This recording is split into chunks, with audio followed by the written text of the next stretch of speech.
विराट कोहली और अनुष्का है तो विराज बैठ प्रसन्न हो। जी अभी ठीक। हाँ नहीं, ठीक ही रहना चाहिए। हम आपको अपने प्रभु का विधान बताते हैं थोड़ा सा। जब प्रभु किसी पर कृपा करते हैं, ये वैभव मिलना कृपा नहीं है, ये पुण्य है। पुण्य से एक घोर पापी को भी बहुत देखो, पाप करके भी उनका कोई पुण्य है जिससे वो सुकृत पूर्व के सुकृतवश चल रहे हैं, नया पाप है। ये वैभव बढ़ना या यश बढ़ना ये भगवान की कृपा नहीं मानी जाती।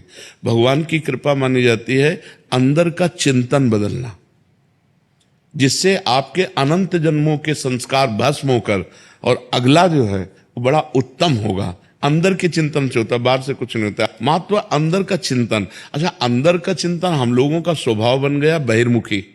बहिर्मुखी मतलब बाहर, बाहर यश कीर्ति लाभ विजय, इससे हमको सुख मिलता है। अंदर से कोई मतलब नहीं रखता कोई विरला ही अंदर से। अब क्या होता है, भगवान जब कृपा करते हैं तो संत समागम देते हैं, फिर दूसरी जब कृपा होती तो विपरीतता देते हैं, और फिर अंदर से एक रास्ता देते हैं। ये मेरा रास्ता है, ये परम शांति का रास्ता है, ये शांति का रास्ता नहीं। भगवान वो रास्ता देते और जीव को अपने पास बुला लेते हैं। बिना प्रतिकूलता के संसार का राग नष्ट नहीं होता। किसी को भी वैराग्य होता है तो संसार की प्रतिकूलता देखकर वैराग्य होता है। सब कुछ हमारे अनुकूल है तो हम आनंदित होकर उसका भोग करते हैं। जब हमारे ऊपर प्रतिकूलता आती है तब ठेस पहुंचती है कि इतना झूठा संसार, तो अंदर से भगवान रास्ता देते हैं, ये सही है। भगवान बिना प्रतिकूलता के इस संसार को छुड़ाने का कोई भी औषधि नहीं रखी। आज तक जितने बड़े महापुरुष हुए हैं, जिनका जीवन बदला है, उनको प्रतिकूलता का दर्शन करके बदला है। तो कभी प्रतिकूलता आए तो उस समय आनंदित हो कि मेरे ऊपर अब भगवान की कृपा हो रही है, कि मुझे सतमार्ग में चलने की प्रेरणा मिल रही है। अगर सतमार्ग छूटा हो, ये सब तो एक सेकंड के लिए आप विचार कीजिए। अब अपना सुधार कर लो, अपने जीवन को सत्य में ले आओ, तो अगला जो होगा वो बहुत जोर का होगा। चाहे जन्म हो तो श्रीवान कुलवान धनवान वैभव संपन्न ऐसे, और भक्ति की अनुकूलता, भक्ति की अनुकूलता। खास बात श्रीवान धनवान कुलवान नहीं, खास बात भक्ति की अनुकूलता। अगर इस जन्म में भगवत प्राप्ति नहीं हुई तो भगवान श्री कृष्ण ने गीता में कहा है कि मेरे भक्त का नाश नहीं होता, मैं कुलवान धनवान श्रीवानों के कुल में जन्म देता हूं और फिर पुनः भक्ति का माहौल देता हूं, और पूर्व का जो भजन छूटा हुआ हो वहीं से उसको। अब बिल्कुल ऐसे ही रहो जैसे रह रहे हो, बिल्कुल संसारिक बन करके रहो, लेकिन अंदर का चिंतन आपका बदल जाए। अंदर के चिंतन में आपकी यश की भावना न रह जाए, अंदर के चिंतन में आपको धन बढ़ाने की भावना न रह जाए। अंदर का चिंतन हो जाए, प्रभु बहुत जन्म व्यतीत हो गए, अब एक बार आपसे मिलना चाहती हूँ, एक बार आपसे मिलना चाहते हैं प्रभु, मुझे आप चाहिए, अब संसार नहीं। तो बात बन जाएगी, तो बात बन जाएगी। तो इसलिए आनंद पूर्वक भगवान का नाम जप करो, बिल्कुल चिंता मत करो। बाबा, क्या नाम जप से हो जाएगा पूरा? ये हम अपने जीवन का अनुभव बताते हैं। सांख्य योग और अष्टांग योग और कर्म योग और भक्ति योग, चारों योगों में प्रवेश रहा है। पहले हम सन्यासी रहे हैं 20 वर्ष सन्यासी रहे काशी विश्वनाथ जी।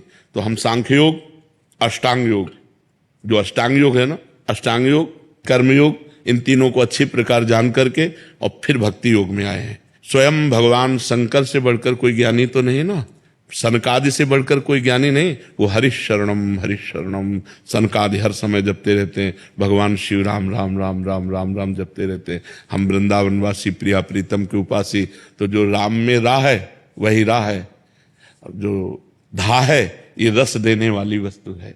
तो हम राधा राधा राधा राधा, मतलब आप ये समझो कि हमारी इतनी तार्किक बुद्धि रही, हमारी श्रद्धालु बुद्धि नहीं रही। सन्यासी की जो बुद्धि होती है वो तर्क प्रधान होती है, कसौटी पर कसने पर। तो हम केवल भावुकता में राधा राधा का प्रचार नहीं कह रहे कि हमने सुना और ऐसे ग्रंथों में पढ़ा हो, ऐसे कह रहे, स्वयं स्वाद लेके कह रहे और विश्वास के साथ कह रहे कि यदि आप राधा राधा जपते हो तो इसी जन्म में भगवत प्राप्ति हो जाएगी, इसी जन्म में। जैसे किसी से कहा जाए कि तुम सत्य बोलो, मंदिर में चढ़ के बोलो, तो हम मंदिर में नहीं, हम वृंदावन में बैठे हैं। करोड़ों मंदिर इसकी समानता नहीं कर सकते, भगवान का परम धाम है। अगर राधा राधा नाम चल रहा है तो इसी जन्म में भगवत प्राप्ति हो जाएगी। हमारी आखिरी श्वास यदि राधा, तो मुझे श्री जी की प्राप्ति, भगवान की प्राप्ति हो जाएगी। इसमें कोई संशय नहीं और किसी साधनों की कोई आवश्यकता नहीं। आप केवल अंदर ही अंदर चलाइए और लिखिए। देखो, हम जो कह रहे हैं उसको समझो। बहुत अधिक नाम जपने की हमें चेष्टा नहीं करनी, कम संख्या हो लेकिन मन लगा करके हो। जैसे हम, अब देखो, आप लिखो राधा, अपने दिमाग में लिखो, खुले नेत्र लिखो या बाहर बाहर देखो, दिखाई दे रहा है राधा लिखा हुआ, वही कान में सुनो राधा, वही अंदर उठाओ राधा, ये तीनों का एकाकार हो जाए तो ये करोड़ों नाम जप के बराबर है। देखो, जैसे हम बोला राधा, ऐसे हम 1000 राधा नाम बोले तो हम बोला राधा, ये उपांशु है, इसे उपांशु कहते हैं। राधा राधा राधा राधा 1000 बार, ये उपांशु हुआ। अब ये ऐसे उपांशु हम 10,000 बार जप करें, अंदर देखते हुए बोले राधा, उपांशु 10,000 बार नाम जप करने का फल एक बार मानसिक में है। इतना बड़ा फल है ये। ऐसे राधा राधा राधा चल रहा है, नेत्रों से हम उसे देख रहे हैं, कानों से उसे सुन रहे हैं। आप देखना कि अगर मन भगेगा तो आप लिख नहीं पाओगे राधा नाम, अगर लिख रहे हो तो मन भगेगा नहीं। तो चाहे 10 बार लिखो, 100 बार लिखो, लेकिन एक अभ्यास बनाओ ऐसा कि कुछ समय शांति से स्नान आदि करके बैठ गए और राधा राधा लिख रहे हैं, उसी का चिंतन कर रहे हैं। इसे अपना जीवन बना लो, फिर आप परिणाम में खुद देख लेना। कोई घाटे का सौदा तो है नहीं, ठीक है।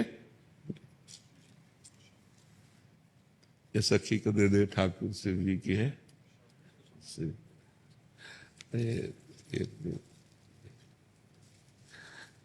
खूब आनंदित रहो, नाम जप करते रहो, प्रसन्न।